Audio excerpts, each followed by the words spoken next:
সালাম আলাইকুম রহমতুল্লাহ। শুভ দর্শক মন্ডলী, আপনারা যারা বিভিন্ন শারীরিক সমস্যা ভুগছেন, অবশ্যই আপনারা অনেক কিছু করছেন, নিজেকে ভালো রাখার জন্য মেডিসিন খাচ্ছেন, থেরাপি দিচ্ছেন, কাজ হবে না। কারণ রোগগুলো বাড়ে, ওষুধ বাড়ে, এন্ড অফ দ্য ডে আপনার সাফারিংসও বাড়ে এবং জীবন শেষে সবকিছু হারিয়ে মৃত্যুবরণ করতে হয়। কিন্তু আপনি কি জানেন, আপনি ঘরে বসে কি থেরাপি করতে পারেন কোনো খরচ ছাড়াই, যেগুলো আপনাকে লং রান আপনার ওয়েলনেস বলেন, ওয়েলবিং বলেন, রোগ থেকে সুস্থ থাকা, আপনার নতুন রোগ না আসা এবং আস্তে আস্তে সুস্থ হওয়া। হুট করে মিরাকুলার সুস্থ হওয়া মানে সুস্থতা না, এটা বলা হয় সাপ্রেস করা। কিন্তু রোগগুলোকে যদি একটু পুরো ভালো করতে চান, আপনাকে ডিপ রুট থেকে ভালো করতে হবে। এবং ডিপ রুট থেকে ভালো করা মানে হচ্ছে আপনাকে আস্তে আস্তে সেলুলার লেভেল থেকে হিলিং করা, সেলগুলো রিজেনারেট করা, সেলগুলোকে অ্যাক্টিভেট করে আপনার অর্গান গুলাকে ভালোভাবে কাজ করানো। তারপর অর্গান ভালো কাজ করলে পুরো শরীর ভালো কাজ করবে। এইভাবে আপনি আস্তে আস্তে সুস্থ হতে আসবেন।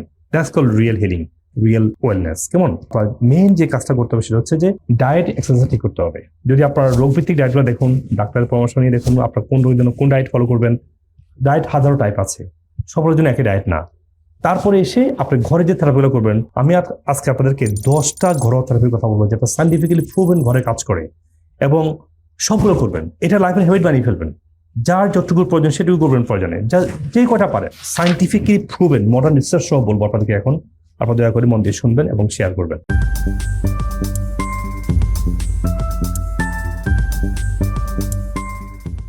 সালামু আলাইকুম ওয়া রাহমাতুল্লাহ। শুভ দর্শক মণ্ডলী, আমার দীর্ঘদিনের আমেরিকান যে ক্লিনিক্যাল প্র্যাকটিস, আমি চাই যে আমার দীর্ঘ অভিজ্ঞতা থেকে প্রত্যেকটা মানুষ উপকৃত হোক। সেই জন্য আমার ভিডিওগুলো আপনারা সবার সাথে শেয়ার করবেন। যারা এখনো সাবস্ক্রাইব অথবা ফলো করেন নাই, ফলো দিয়ে রাখুন এবং আপনি কমেন্টে এসে জানান আপনার কি প্রশ্ন আছে, যাতে করে পরবর্তীতে আমি সেই প্রশ্ন দিতে পারি এবং সে বিষয়ে ভিডিও তৈরি করতে পারি। আসুন আমরা সুস্বাস্থ্য রক্ষায় প্রত্যেকে হেল্প করি। 1 নম্বর হচ্ছে বাফারিং। বাফারিং মানে কি? আমাদের শরীরে, আমাদের স্টোমাকে, ইন্টেস্টাইনে, ব্লাড স্ট্রিমে, আমাদের সেলুলার প্রত্যেকটা জায়গায় একটা পিএইচ থাকে। পিএইচটা বডি সর্বক্ষণই ফাইট করে এটাকে বাফারিং করা, মানে সার্টেন পিএইচে রাখার জন্য। এই সার্টেন পিএইচে রাখার জন্য আপনি আপনাকে যদি হেল্প করতে পারেন, তাহলে আপনি ভালো থাকবেন। যখন পিএইচটা নড়বড়ে হয়ে যায়, পিএইচটা এলোমেলো হয়ে যায় বা বেড়ে কমে যায়, তখনই রোগগুলো হয়, তাই না? ইমব্যালেন্স হয়। আপনি যদি কনস্ট্যান্টলি আপনার শরীরকে সাপোর্ট দেন, বুম, তাহলে আপনার এই বাফারিংটা স্ট্রং থাকবে, আপনার শরীরে ভালো থাকবে। ঘুম থেকে উঠেই আপনি বাফারিং করে ফেলবেন। যাদের হজম সমস্যা আছে, যাদের কনস্টিপেশন, কষা পায়খানা, অথবা যাদের ঘুম ভালো হয় না, পেটে গ্যাস হয়, যত পেটের সমস্যাগুলো হয়, মনে করেন আপনার পিএইচটা ইমব্যালেন্স, খাবারটা কোনো হজম হচ্ছে না, ব্যাকটেরিয়াগুলো ইমব্যালেন্স হয়ে আছে। আপনি ঘুম থেকে উঠে 2 চামচ অ্যাপল সাইডার ভিনেগার নেবেন, আধা চামচ বেকিং সোডা নেবেন, নিয়ে মিক্স করে তার মধ্যে পানি অ্যাড করে পুরো খেয়ে ফেলবেন। এই 1 গ্লাস পানি বাফারিং করে খাওয়া সকালবেলা ঘুম থেকে উঠে আপনার একদম পায়খানাটা ক্লিয়ার হবে, আপনার সারা দিনের জন্য মেটাবলিজম ভালো থাকবে। 2 নম্বর হচ্ছে কফি এনেমা। যাদের কনস্ট্যান্টলি কনস্টিপেশন, যাদের কনস্টিপেশন লেগেই থাকে, পায়খানা কষা লেগেই থাকে, তারা এই কফি এনেমা করবেন। এবং যাদের আইবিডি, আইবিএস আছে, তারা অবশ্যই করবেন। যারা আলসারিক কোলাইটিস, অনেকে বলে ব্লাড যাচ্ছে, কিভাবে করবো? ব্লাড যাচ্ছে এটা থামানোর জন্য যে কাজগুলো করতে হবে, তার মধ্যে একটা বড় কাজ হচ্ছে enema. Enema is not invasive, এটা ভেরি ইজি প্রসেস। এটা ইট স্ট্রেংথেন ইউর কোলন। তো কফি নেমা করাগুলোর জন্য আমার অনেকগুলো ভিডিও আছে। কফি নেমা আগে বুঝবেন, দেখবেন, তারপর করবেন। না বুঝে করলে মহাবিপদে পড়বেন। অনেকে কফি নেমা করে আবার কফি খায়, তখন অবস্থা খুবই খারাপ হয়ে যাবে। কফি নেমা করলে সেদিন কফি খাওয়া যাবে না। কফি নেমা করলে করার পরে লবণ খেতে হবে। কফি নেমা করার আগে লবণ খাবেন না, পরে লবণ খাবেন। এদের বেসিক কিছু গাইডলাইন আছে, এগুলো বুঝে শুনে তারপর কফি নেমা করবেন। কেমন? 2 নম্বর হচ্ছে গলব্লাডার ফ্লাশ। আজকে কি পরিমাণ গলব্লাডার সমস্যা হচ্ছে? কারণ সবারই পিএইচ ইমব্যালেন্স। পিএইচ ইমব্যালেন্স হলে আপনার গলব্লাডারে পাথর জমবে, কারণ কোলেস্ট্রল গুলা জমে যাবে এখানে। তারপর এখানে প্রচুর স্টোন তৈরি হয়, প্রচুর অ্যাসিডিক হওয়ার কারণে সল্ট এখানে জমা হচ্ছে। তো এখানে মানে অক্সালেট থেকে বা যেখান থেকে আসুক না কেন, আপনার মেইন হচ্ছে পিএইচ ইমব্যালেন্সটা। তো গলব্লাডার ফ্লাশ করে আপনি স্টোনটাকে মেল করেই বের করে নিয়ে আসতে পারেন। এখন আপনি যদি সার্জারি করেন, গলব্লাডার হারান, জীবন শেষে অ্যালজাইমার, ডাইমেনশিয়া, ফ্যাটি অ্যাসিড ডেফিসিয়েন্সি থেকে প্রায় সবগুলো রোগী হয়, এবং আপনার সবগুলো রোগী হওয়ার সম্ভাবনা আপনার তৈরি হবে। তো আপনি অবশ্যই গলব্লাডার ফ্লাশ করে ভিডিওগুলো দেখে ভালো করে আপনি এই ফ্লাশটাকে করে গলব্লাডার থেকে স্টোনগুলো ক্লিন করবেন। একটা হচ্ছে মেল করা, আর হচ্ছে ক্লিনস করা। সুন্দর প্রসেস বলা আছে, এগুলো দেখে দেখে করবেন, তাহলে আপনাকে আর সার্জারি করে আপনার একটা অঙ্গহানি করতে হবে না। 4 নম্বর হচ্ছে ক্যাস্টর অয়েল র্যাপ। আমি নিজে র্যাপ করে দেখিয়েছি, আমি কিভাবে করেছি আপনাদেরকে, এবং এটা সাইন্টিফিকলি প্রুভেন, সেটা আমি রিসার্চ আপনাকে দেখিয়েছি। আপনারা দয়া করে পাওয়ারফুল মানে ক্যাস্টর অয়েল থেরাপিটা, আপনি ক্যাস্টর অয়েলটা সহজে পেনিট্রেট হয় যদি র্যাপ করেন, লিভার, গলব্লাডার, আপনার প্যানক্রিয়াস, আপনার ইন্টেস্টাইন, আপনার যেখানে যত লাম্পস, বাম্পস, টিউমার, সিস্ট আছে, সবগুলো ঝরে পড়ে যাবে। এটা সো পাওয়ারফুল, এটা প্রুভেন। আমার হাজারো পেশেন্টের সাকসেস এই কথা বলে বলছি। তো আপনারা অবশ্যই গড়বড়ার এবং লিভারকে যেমন ফ্লাশ করবেন ক্যাস্টর অয়েল প্যাচ দিয়ে, এগুলোর মধ্যে থেকে সার্বক্ষণিক ক্লিনিং রাখবেন, আপনি এগুলো অ্যাক্টিভেট রাখবেন। 5 নম্বর হচ্ছে ফাস্টিং। ফাস্টিং অনেকগুলো টাইপ আছে, 17 ঘন্টা 18 ঘন্টা ফাস্টিং, 3 দিনের ফাস্টিং, 5 দিনের ফাস্টিং, 7 দিনের বা প্রলং ফাস্টিং।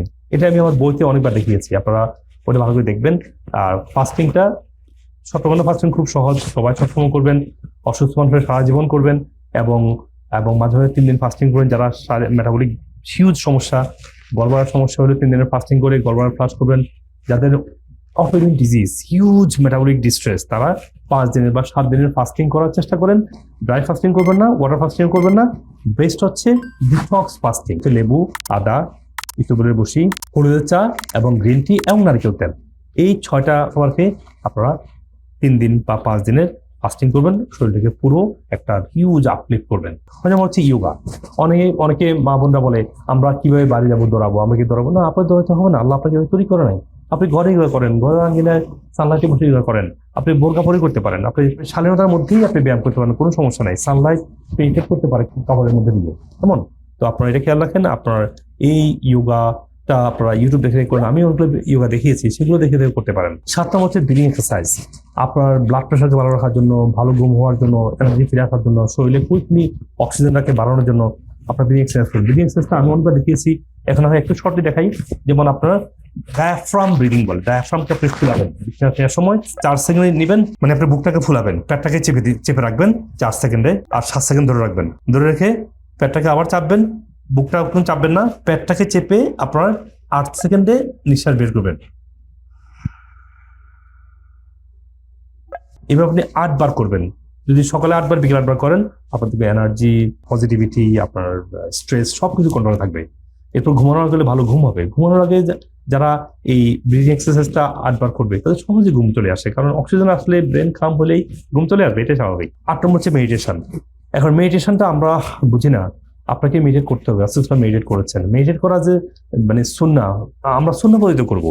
আমরা আল্লাহর নির্দেশকে মনে রাখবো যে আল্লাহ আমাদেরকে ভালো বানিয়েছেন, আল্লাহ আমাদেরকে জন্য আখিরাত রেখেছেন। বিপদের মধ্যেও আপনার হোপটাকে সামনে রেখে পজিটিভ থাকবেন। হোল ওয়ার্ল্ড আপনার বিরুদ্ধে গেলেও, if you have Allah with you, nobody can hurt you, nobody can damage you. If someone can damage you, Allah have higher gift, reward for you. So আপনি অবশ্যই নিজেকে পজিটিভ রাখবেন, ভালো hope রাখবেন এবং গ্রেটফুল থাকবেন। গ্রেটফুলনেস আসলেই আপনার শরীর ভালো যাবে। এইভাবে মেডিটেশন করবেন, ইসলামিক মেডিটেশন, পজিটিভ মেডিটেশন, সুন্নাহ মেডিটেশন। সেটা কি? সেটা হচ্ছে Alhamdulillah, Allah give me wonderful health. Allah give me huge, amazing body. Allah give me throat. Allah give me nose, a brain to think. Allah gave me stomach to digest. Think about Allah's creation, and Allah gave you family, children, spouse. Think about everything that you have and ignore what you don't have.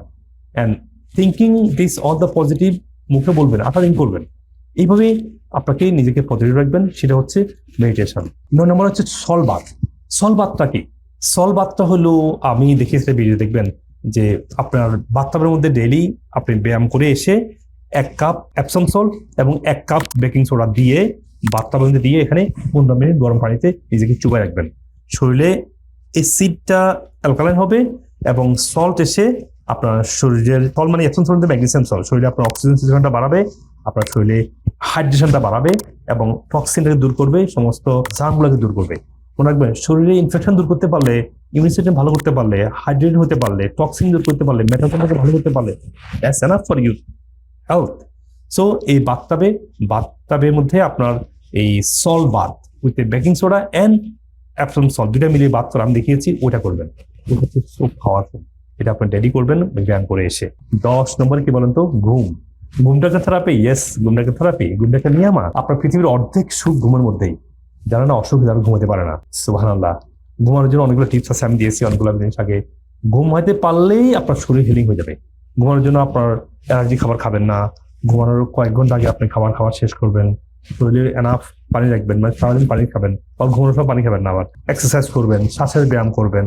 আর যদি তাও ঘুমের সমস্যা হয়, রাতের বেলায় animal fat, যেটা মাছ মাংস ডিমটা কম খাবেন, তাহলেও ঘুমটা ভালো আসবে। তাও যদি ঘুমের সমস্যা হয়, আপনার ঘুমের চা খাবেন, ক্যামোমিল টি পাওয়া যায়, তারপরে জিঞ্জার টি পাওয়া যায়। দেখেন না, জিঞ্জার টি খেলে ভালো ঘুম আসবে। কফি খাওয়াটা কমিয়ে দেন যদি ঘুম যদি এতই সমস্যা হয়, বা ঘুমানোর আগ মুহূর্তে আরেকটা কাজ করতে পারেন যে আমাদের স্লিপ বিপটা খেতে পারেন। আর যাদের স্ট্রেস আছে তারা অশ্বগন্ধা যেটা আছে আমাদের অশ্বগন্ধা অথবা ট্রাঙ্কুইল প্লাস খেতে পারেন। স্ট্রেস আপনার ঘুমিয়ে দিবে না, কিন্তু ট্রাঙ্কুইল প্লাস অথবা অশ্বগন্ধা আপনাকে ভালো ঘুম আনবে, এটাও খেতে পারেন। তাহলে এয়ারপ্রোজেন আসলে আপনার লং রান বডি সাস্টেনেবল থাকবে। কমপ্লিট এয়ারপ্রোজেন মানে এটা ওইটা এয়ারপ্রোজেন না, সব এয়ারপ্রোজেন একসাথে নেবেন, তাহলে আপনার ঘুমটা ভালো আসবে। এবং মনে রাখবেন যে ডেইলি স্বাস্থ্য রক্ষার জন্য আমি যে কটা মেডিসিন খাই সেটা হচ্ছে অবশ্যই এয়ারপ্রোজেন খাই অথবা ট্রাঙ্কুইল প্লাস খাই আমি, সাথে আমার হোল প্রোবায়োটিক অথবা ডাইজেস্ট্যান্ড প্রো। তাহলে প্রোবায়োটিক আমার ব্যাকটেরিয়ার জন্য, আর পুরো শরীরকে ভালো রাখার জন্য আমি খাই হচ্ছে ওমেগা। তাহলে আমি যদি পুরো শরীরকে ভালো রাখতে পারি, আমি যদি থেরাপিগুলো করি, হোম বেস থেরাপি যদি করতে পারি, ইউ উইল সি অ্যামেজিংলি আপনি যে কোনো সমস্যা থাকবে শরীরে আস্তে আস্তে ইমপ্রুভ করছেন। তবে যে কোনো কনসার্ন থাকলে আমাদের ডক্টর আছে সব জায়গায়, পরামর্শ করবেন, আর আস্তে আস্তে আপনি যেন সুস্থ জীবনে ফিরে আসতে পারেন। ঠিক আছে, ভালো থাকুন সবাই, কথা বলি ইনশাআল্লাহ। আল্লাহ হাফেজ, আসসালামু আলাইকুম। সুপ্রিয় দর্শক মন্ডলী, আপনারা আপনাদের স্বাস্থ্য বিষয়ক যে কোনো প্রশ্ন, যে কোনো পরামর্শ, যে কোনো সাজেশন আমাকে কমেন্ট সেকশনে দিবেন। আমি যথাসাধ্য দ্রুত উত্তর দেওয়ার চেষ্টা করবো ইনশাআল্লাহ। আপনাদের পরামর্শ অনুযায়ী আমি পরবর্তী ভিডিও এবং টপিক ঠিক করতে পারবো। মনে রাখবেন, আপনাদের দোয়ায়, ভালোবাসায় এবং পরামর্শে আজকে আমি ডক্টর মুজিবুল হক আমাদের যে কোনো ব্রাঞ্চে, সেটা বাংলাদেশে হোক, আমেরিকাতে হোক, যে কোনো ব্রাঞ্চে আপনারা আসবেন, আমেরিকা থেকে ট্রেন এবং আমার ট্রিটমেন্টটা পুরোপুরি ট্রেন হয়ে তারা আপনাকে এই ইন্টিগ্রেটিভ পদ্ধতি চিকিৎসাটা দিচ্ছে। সব রোগের জন্য একই ডায়েট না, একটা রোগের সাথে আপনার আরেকটা রোগের সম্পর্ক আছে। ধরুন আপনার কোথাও ইন্টেস্টাইনাল রোগ হলো, রোগটা আসলে আপনার ব্রেন, ডাইজেশন এবং লিভার সাথে সম্পর্কিত। তো যে কোনো সমস্যা আপনাকে এই হোলিস্টিক পদ্ধতিতে সুস্থ হওয়া দরকার হয়। আপনার ডিপ রুট থেকে হিলিং হওয়ার জন্য আপনাকে সার্টেন টাইম প্রয়োজন হয়, কারণ ফার্স্টে ক্লিনজিং বা ডিটক্সিং, তারপর এটাকে হিলিং, তারপর এটাকে মেনটেনেন্স, এই তিনটা ফেজে আপনাকে সুস্থ হতে হবে। আপনি আমার যদি মিনিমাম 2 ইয়ার্স, না পারলে 1 বছর, অ্যাটলিস্ট 6 মাস কনস্ট্যান্ট ফলো থাকবেন, দেখবেন যে কোনো রোগ থেকে, যেভাবে আজকে সায়েন্স ডিসকভার করছে যে রুট কজ থেকে সুস্থ হওয়া সম্ভব, এবং যেটা আমাদের নবী করিম সাল্লাল্লাহু আলাইহি ওয়াসাল্লাম বলে গিয়েছেন। আল্লাহ হাফেজ, আসসালামু আলাইকুম ওয়া রাহমাতুল্লাহি ওয়া বারাকাতুহু। আমি গত 3 মাস আগে এখানে প্রথম আসছিলাম।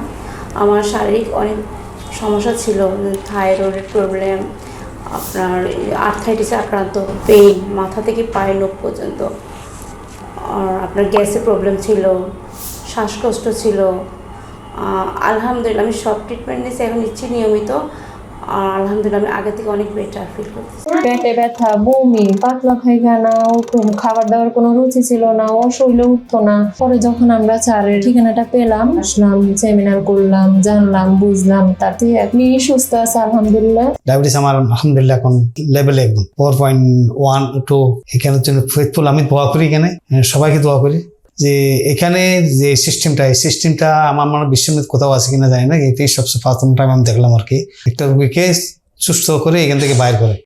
আশানুরূপ অনেক কথাবার্তা উনি বলেছেন, বলেছেন যে আল্লাহ চাহিত অনেক কিছু, তারপরে উনি যে ট্রিটমেন্ট দিয়েছেন, তো সবগুলো মিলে আসলে আমার প্রথমে রিপোর্ট দেখে আমার নিজেরই আসলে বিশ্বাস হচ্ছিল না যে ও কি কখনো সম্ভব হবে কিনা। এখন আল্লাহর রহমতে আমি এই মাসে কনসিভ করেছি। ওনার লোয়ার অ্যাবডোমেনে বহু পেইন ছিল, অনেক ব্যথা ছিল।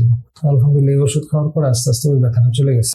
তারপরে আমার কিডনিতে একটু দেখাইছে। যখন হক সাহেবের কথা শুনছি, মুজিবুর রহমান হকের, তখন শুনতে আজ 5 মাস আমি নামাজ পড়ি, আবার শুনি, যত শুনি যাতে এতই ভালো লাগে। মুজিবুল হকের অনেক ধন্যবাদ, ওনাকে আল্লাহ জান্নাত ফেরদাউস দাও, সব ডাক্তারগুলোই ধন্যবাদ।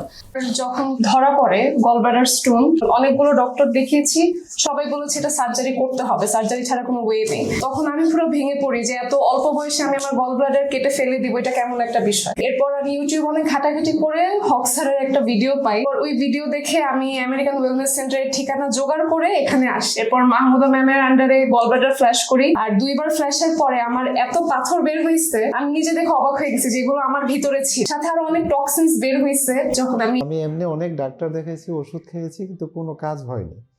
তো পরে মূলত এখানে আসা, তা আমিও আকু দেই এবং আল্লাহর মধ্যে আমারও অনেক উপকার হয়েছে। আমি এখন একেবারে মোটামুটি বলতে গেলে 99% সুস্থ।